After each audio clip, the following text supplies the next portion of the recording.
Welcome dear students.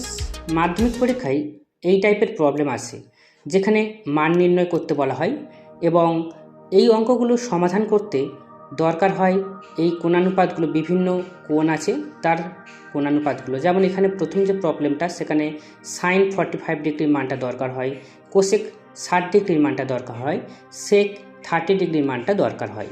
এই মানগুলো দরকার, যে মানগুলো বসালে এবং ক্যালকুলেশন করলেই উত্তরটা চলে আসে। খুবই সোজা এখান থেকে নাম্বারটা পেতে, এখানে 3 নাম্বার থাকে। ওকে, তা এর জন্য কি দরকার, তোমাদের দরকার হয় একটা চার্ট মনে রাখতে। এরকম একটা চার্ট দেখবে তোমাদের বইতে আছে, যেমন sine 0 degree 0, sine 30 degree half. এই চার্টটা তোমাদের মনে রাখতে হয়। তা এটা মনে রাখতে হয় মানে মুখস্থ করার দরকার নেই, তোমরা নিজেরাই যাতে এই চার্টটা বানাতে পারো সেটাই এখন আমি শেখাবো।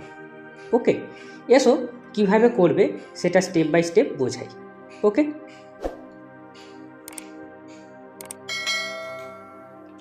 প্রথমে কি করতে হবে, তোমরা একটা ছক করে নেবে এরকম। ওকে, এটা হচ্ছে কোণ। কোণের মধ্যে আমাদের হচ্ছে, যেহেতু তোমাদের 0 থেকে 90 ডিগ্রির মধ্যে 0 ডিগ্রি, তারপরে হচ্ছে 30 ডিগ্রি, 45 ডিগ্রি, 60 ডিগ্রি এবং 90 ডিগ্রি। ওকে, লিখে নাও। আর কোণানুপাত সাইন, কস, ট্যান, কোসেক, সেক, কট এইভাবে লিখে রাখো। ওকে, এবারে টেকনিকটা শুরু হবে। প্রথমে কি করবে, এখান থেকে দেখো কটা আছে, 1 2 3 4 5, 5টা ঘর আছে। 5টা ঘরে 0 থেকে শুরু করো, 0 1 2 3 4। প্রথমে 0 to 4 লিখে ফেলো। এবারে প্রত্যেককে 4 দিয়ে, আমি ম্যাক্সিমাম 4 লিখেছি, এই 4 দিয়ে সবাইকে ভাগ করে দাও। তাহলে 0/4, 1/4, 2/4, আর এটা হচ্ছে 3/4, আর এটা হচ্ছে 4/4। ওকে, তাহলে বোঝা গেল। এরপরে কি করব, সব কটাকে বর্গমূল করব, সব কটাকে আমরা বর্গমূল করব। ওকে, সব কটা বর্গমূল হবে। এবারে আমরা বর্গমূলগুলোর মান নির্ণয় করব। দেখো, 0কে 4 দিয়ে ভাগ করব, কত পাবো, 0। তার বর্গমূল করলে কত পাবো, তার বর্গমূল করলে পাবো 0। ওকে, তাহলে এটা এখানে কত পেলাম, 0 পেলাম। এবার এটা করলে কত পাবো, 1-এর বর্গমূল করলে 1 পাবো, আর 4-এর বর্গমূল করলে কত, 2 পাবো। আমরা প্লাস মাইনাস কিন্তু ধরবো না, আমি সবসময় বলেছি 0 থেকে 90-র মধ্যে যা কোণানুপাতের মান হবে সবাই কিন্তু পজিটিভ, তাই আমি সবসময় পজিটিভটা নেব। ওকে, আর এটা করলে কত, এটা 2 দিয়ে কাটলে 2-1-এ 2, 2-2-এ 4, তার মানে উপরে 1 থাকছে, 1-এর বর্গমূল করলে 1 পাচ্ছি, 2-এর পারবো না, সেজন্য হচ্ছে √2। ওকে, উপরে 3 আছে, 3টা আমি পারবো না, রেখে দিচ্ছি √3, আর 4-এর করলে হচ্ছে 2। 4কে 4 দিয়ে ভাগ করলে 1 হয়, 1-এর বর্গমূল করলে কত পাবো, 1 পাবো। ওকে, তাহলে এখানে দেখো আমরা কি হলো না, কোণানুপাতগুলোর সাইনের মানগুলো পেয়ে গেছি।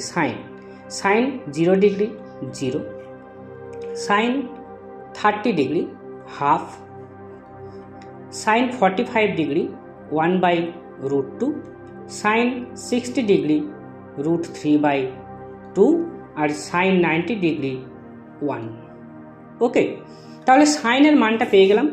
এবারে কি করবে, কসের মানটা কি হবে, আমরা উল্টো দিক থেকে লিখব, অর্থাৎ শেষে কত লিখেছি, 1 এসেছে, তাহলে 1টা এখানে লিখলাম, তারপরে √3/2 এখানে এসেছে, তারপরে √3/2 লিখলাম, তারপরে 1/√2টা ওর জায়গাতেই আছে, ওকে 1/√2, তারপরে হাফ আছে, হাফটাকে লিখলাম, তারপরে 0 আছে, 0টাকে লিখলাম। ওকে, তাহলে আমরা প্রথম ক্যালকুলেশনটা আমাদের শুধু করার দরকার ছিল। তারপরে আমরা কি করব, উল্টো দিক থেকে, অর্থাৎ এই শেষের দিক থেকে লিখে যাব প্রথম থেকে। ওকে, আচ্ছা এটা একটু টেকনিকটা বলে দিই, এটাও এসেছে কিন্তু একটা টেকনিকেই এসেছে, একটা নিয়ম অনুযায়ী এসেছে। ঠিক আছে, সেটা কি, দেখো এখানে আমরা দেখছি যে 90 ডিগ্রি আর 0 ডিগ্রি এরা হচ্ছে পূরক কোণ, দুটো যোগ করলে 90 ডিগ্রি হয়, তাই 90 ডিগ্রির সাইন যেটা হবে, কস অফ 0 ডিগ্রি সেটা হবে। ওকে, আবার দেখো 30 ডিগ্রি আর 60 ডিগ্রি এরা দুটো যোগ করলে 90 ডিগ্রি হয়, তাই 60 ডিগ্রির সাইন যেটা হবে সেটা 30 ডিগ্রির কস হবে। ওকে, আর 45 প্লাস 45 করলে 90 হয়, তাহলে এরা 45-এর সঙ্গে 45 পূরক কোণ, সেই জন্য তার কী হচ্ছে সাইন যা কস তাই। ওকে, এবারে আমাদের দরকার ট্যান থিটা, তাই তো। তা ট্যান 0 ডিগ্রি, ট্যান করতে গেলে দেখো আমাদের ট্যান সমান কি, ট্যান থিটা সমান হচ্ছে আমাদের একটা ফর্মুলা ছিল দেখো sine theta by cos theta, sine by cos. তাহলে সাইন 0 ডিগ্রির ক্ষেত্রে 0 আর 1 হচ্ছে কি কসে, তাহলে 0কে 1 দিয়ে ভাগ করতে হবে, করলে কত পাবো, 0কে 1 দিয়ে ভাগ করলে 0 পাবো। ওকে, তারপরে কি করতে হবে 30 ডিগ্রির ক্ষেত্রে সাইন হচ্ছে হাফ আর কস √3/2, তাহলে হাফটাকে √3/2 দিয়ে ভাগ করতে হবে, তাহলে হাফ √3/2 দিয়ে ভাগ করলে ওটা উল্টে যাবে 2/√3, 2 আর 2 কেটে যাচ্ছে, গেলে 1/√3, তাহলে কত পেলাম 1/√3। ওকে, এবার 1/√2কে 1/√2 দিয়ে ভাগ করতে হবে, করলে কত পাবো 1 পাবো। এবার √3/2কে 1/2 দিয়ে ভাগ করব, তাই তো, তাহলে √3/2 ইন্টু এটা উল্টে গেলে 2/1, 2 কেটে গেল ইকুয়াল টু হচ্ছে √3, এটা কত পেলাম √3 পেলাম। ওকে, আচ্ছা এবারে এটা কত হচ্ছে 1কে 0 দিয়ে ভাগ, ঠিক আছে, 1কে 0 দিয়ে ভাগ করতে হবে, ভাগ করলে দেখবে এই ভাগটা হচ্ছে অসীম হয়ে যাচ্ছে, অর্থাৎ এটা হচ্ছে কি অসংজ্ঞাত।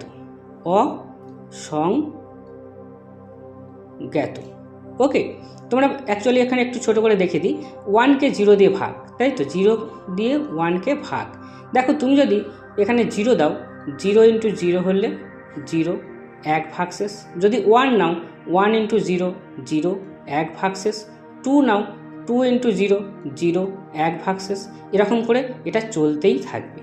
ওকে, সেজন্য এটা হচ্ছে অসংজ্ঞাত। ওকে, বা ইনফিনিটি হয়। এবারে আমরা কোশেক করি, এটা যদি ক্লিয়ার না হয় পজ করে ভিডিওটা দেখবে, তা না হলেও আমাকে কমেন্টে জানাবে, আমি তাহলে শুধু এই বিষয়টা নিয়ে অন্য একটা ভিডিওতে ডিটেলসে আলোচনা করব।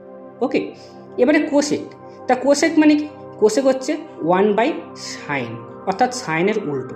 তাহলে সাইন কত ছিল 0, তাহলে 0কে উল্টালে কত হবে, দেখো 0 মানে কি, 0-র নিচে কিছু একটা আছে, তাই তো 1 2 কিছু একটা রয়েছে, তাহলে একে উল্টে দিলে দেখো এরকম চলে আসছে না, এই যে 1/0 টাইপের চলে আসছে, তাহলে এটাও হয়ে যাচ্ছে কি, এটাও হচ্ছে অসংজ্ঞাত।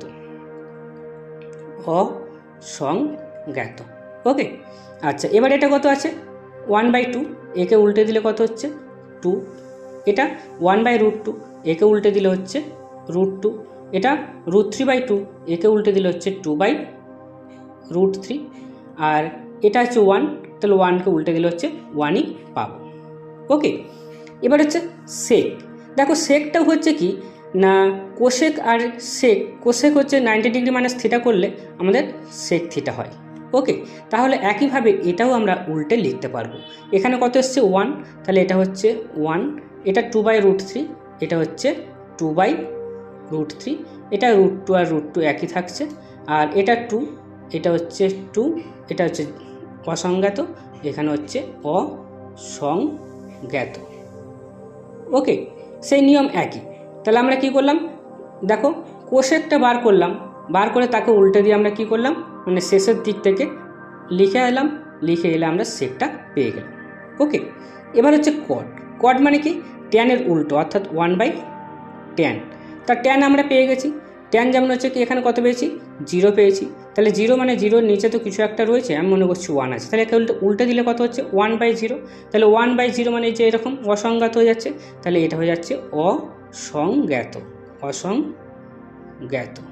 ওকে, এরপরটা কি আছে, তারপরে দেখো হচ্ছে এটা ট্যান কত আছে 1/√3, তাহলে একে উল্টে দিলে কত হচ্ছে, একে উল্টে দিলে √3, এটা কত আছে, এটা আছে 1, তাহলে 1কে উল্টে দিলে 1ই হবে, এটা হচ্ছে √3, একে উল্টে দিলে করো 1/√3, এটা অসংজ্ঞাত। ঠিক আছে, তাহলে অসংজ্ঞাত দেখো আমরা কাকে উল্টেছিলাম 1/0, তাই তো, করে আমরা 1/0 ছিল, তাহলে 1/0কে উল্টে দিলে কি 0/1 চলে আসে, এই টাইপের চলে আসে, তাহলে এটা কি হয়ে যায়, এটা হয়ে যাচ্ছে 0। ওকে, তাহলে বোঝা গেল, তাহলে এইভাবে আমরা কি করব, টেবিলটাকে আগে তৈরি করে নেব। এবং টেবিলটা তৈরি করে নিলে তারপরে তোমার প্রবলেম সলভ করতে গেলে যার মান যেটা দরকার সেই মানটা তোমরা এখান থেকে বসাতে পারবে। এবং শুধু মান বসানোর জন্য কিন্তু পরীক্ষায় একটা নাম্বার থাকে, তারপরে সেটাকে সমাধান করার জন্য আর একটা নাম্বার থাকে,